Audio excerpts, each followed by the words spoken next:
Hi, everybody. My name's Dr. Gary College. I'll be your professor, your instructor for these 8 weeks to come in the course. And I just want to take a moment to introduce myself and say hello. I know Dr. Delenik has a video in the first week's lesson that introduces the course, gives you good orientation. He goes over some of the assignments in great detail. So you'll want to be sure to watch that. And then he does give an introduction to the course.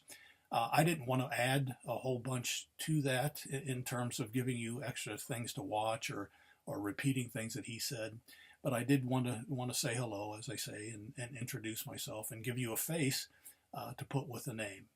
I would like to make a comment or two, if I could, in this time, and I'll try to be brief.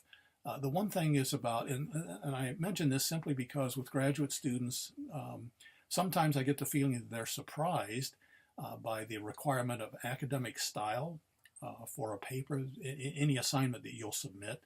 Academic style simply talks about or refers to, I guess, the way a paper is laid out. It certainly has to do with footnotes and bibliography, but most students think it's just that.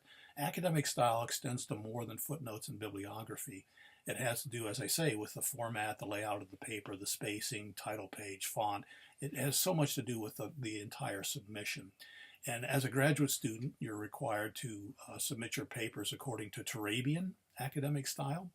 So if you're not familiar with Turabian, you should buy a copy of Turabian's latest handbook so that you can get familiar with it. If not, you can find some information about Turabian on the OWL website, Purdue's OWL website.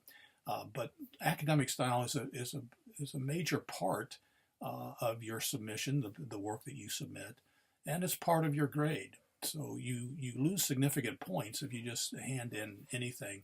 Academic style matters. Some of you will go on to do other graduate work or postgraduate work, and the further up in the academic world that you get, the more that's important. It's certainly important on the graduate level, so it does matter that you follow academic style. So please do that. The other thing that sometimes students get confused about is the discussion board, and I know they've evolved a lot over the years, and they're a little bit different than when I first started teaching, and perhaps a little bit different than some of you remember them as you started in online courses. But I just want to say this about replies to discussion boards.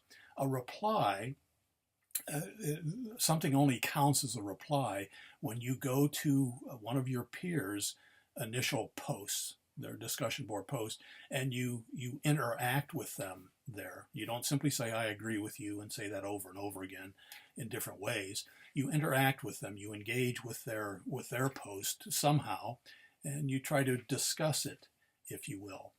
A reply is not when you reply to someone who has simply said something at your post.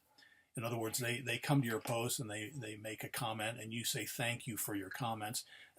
Maybe you should do that. Maybe that seems like a courteous thing to do, but that doesn't count as a reply toward your grade. A reply or a response is to the initial post of another student. So you have to read at least 2 initial posts of your peers. So just to get that clear, to get full credit for a discussion board, you have to make that initial post, and then you have to reply to the initial post of at least 2 of your peers. So sometimes students early have a question about that, so I wanted to cover that. And I'd say again, I don't want to take a lot of your time, but just wanted to say hello. I'm here to help you through the course. I grade your work, I facilitate discussion. There are other things that I do, but if you ever have questions, please don't hesitate to email or call me. It's never too late to call here. My wife and I sometimes keep late hours, and even if we don't, it's never, you call whenever you need to, or shoot me an email. Anytime you have a question about clarification of an assignment, and please always read your assignments carefully so you understand what's being asked of you and them. And then if you have a question, don't ever hesitate to ask. I'll always be glad to hear from you. So I welcome you to the course, and I look forward to studying with you.